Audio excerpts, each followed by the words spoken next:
आप लोगों ने दर्शन किया होगा, इसी उत्तराखंड के बड़े सिद्ध संत हैं श्री मोनी जी महाराज, रानी खेत वाले मोनी जी। दर्शन किया आपने? नहीं किया। परम पूज्य श्री प्रेमदास जी मोनी जी महाराज बड़े अच्छे महात्मा हैं। हम समझते हैं अब तो 100 के आसपास पहुंच गए होंगे या 100 के भी हो गए होंगे, तो कोई पता नहीं है। शतायुष्य प्राप्त कर रहे होंगे। अद्भुत संत की रहनी है। रहनी का दर्शन करना हो तो उनका दर्शन करना चाहिए। पूरा लंबा शरीर है, ऊंचे हैं, 6.5 फीट के होंगे कम से कम।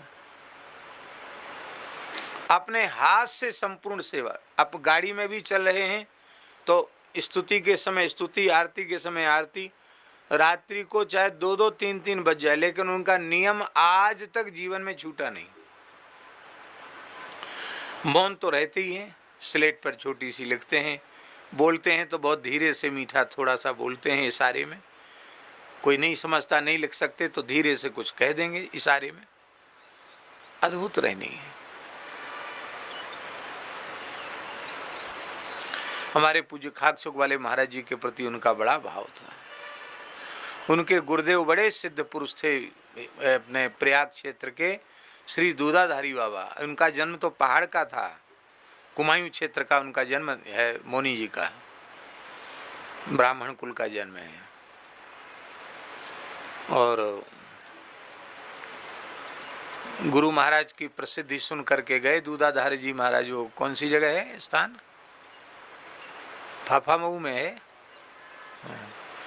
वहाँ गए, हम भी वहाँ कथा करे आए हैं। गुरु जी का तो लोग कहते थे कि इनकी उम्र का ही कोई ठिकाना नहीं है, इनकी उम्र का कोई ठिकाना नहीं। वो वस्तुतः ऐसे ही थे वो, क्योंकि एक एक परिवार की, प्रयाग क्षेत्र की 10-10 पीढ़ी देखी थी उन्होंने। तो 10 पीढ़ी देखने वाला कितनी उम्र का होगा, विचार करो आप। दूध ही ग्रहण करते थे, दूधाधारी महापुरुष थे और बड़े अच्छे संत थे। अपने पूरे जीवन में एक ही शिष्य बनाया, वही मोनी जी को। चेला दूसरा बना ही नहीं, न गृहस्थी बनाया न विरक्त, एक ही विरक्त शिष्य बनाया।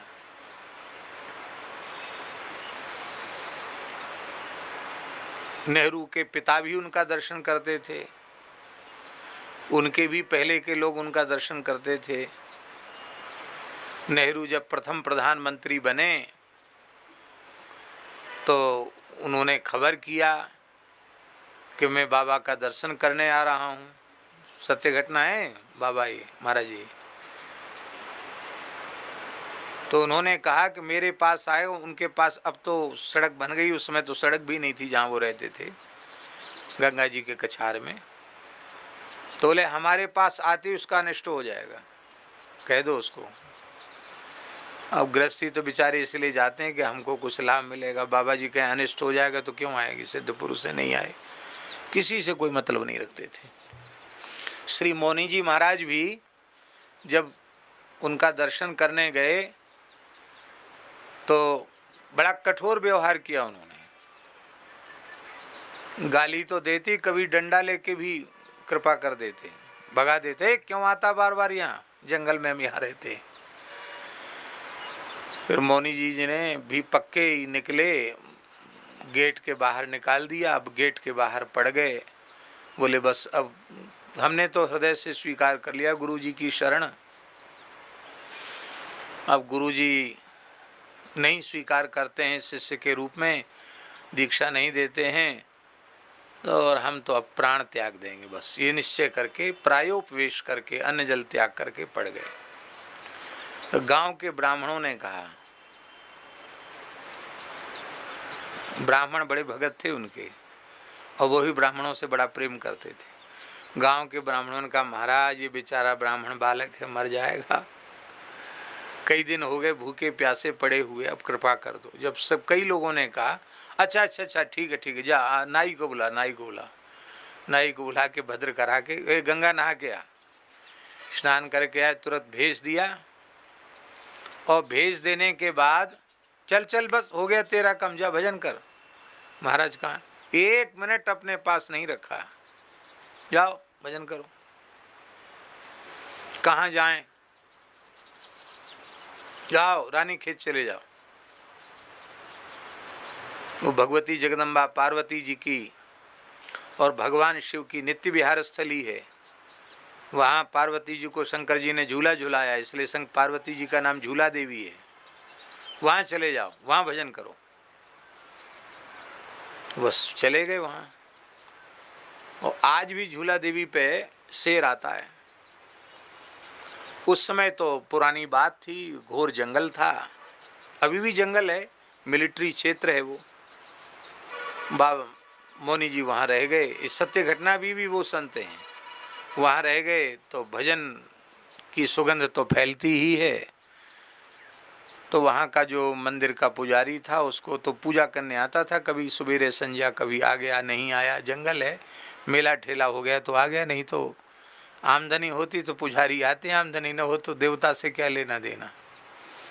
ऐसा उन्होंने देखा कि बाबा जी के तो लोग दर्शन करने आते, कहीं बाबा जी मंदिर पे कब्जा न कर ले। तो उन लोगों ने फिर दुर्व्यवहार किया और उनको हठपूर्वक वहाँ से निकाल दिया, मैंने बहुत अनुचित व्यवहार करके। अब वो अनुष्ठान लेके बैठे थे कि इतना जप करके तब आसन उठाएंगे, लेकिन अब बहुत विघ्न आ गया बीच में। इसलिए अनुष्ठान के बीच में स्थान परिवर्तन, आसन परिवर्तन करना अनुष्ठान का विघ्न माना जाता है। वो गए फिर गुरु जी के पास, पापा महाराज जी वहाँ तो सब वो बड़े विरोधी हो गए, घसीट के निकाल दिया बाहर, क्या करे। अरे हमने ये थोड़ी कहा था कि मंदिर में ही आसन जमा लेना, पूरा क्षेत्र भगवती का है, कहीं बैठ के भजन करो। तो वहाँ आज भी एक गुफा है, उस गुफा में बैठकर उन्होंने भजन किया।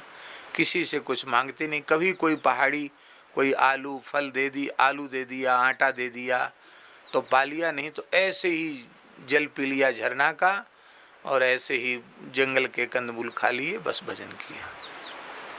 और सेना का क्षेत्र है वो, आज भी सेना का क्षेत्र है। और बाबा भजन कर रहे थे मौनी जी महाराज, और शेर आकर पीछे बैठा। ब्रिगेडियर घूम रहा था, उसने देख लिया, उसकी श्रद्धा उत्पन्न हो गई और उनने अनुमति दी। वहाँ आज भी राम मंदिर, सेना के परिसर में राम मंदिर बना हुआ है। ये पूरे भारत का एक स्थान है जो सेना के बीच में विरक्त साधु का स्थान बना हुआ है। हम तो वहाँ कई बार कथा करके आए मौनी जी के यहाँ।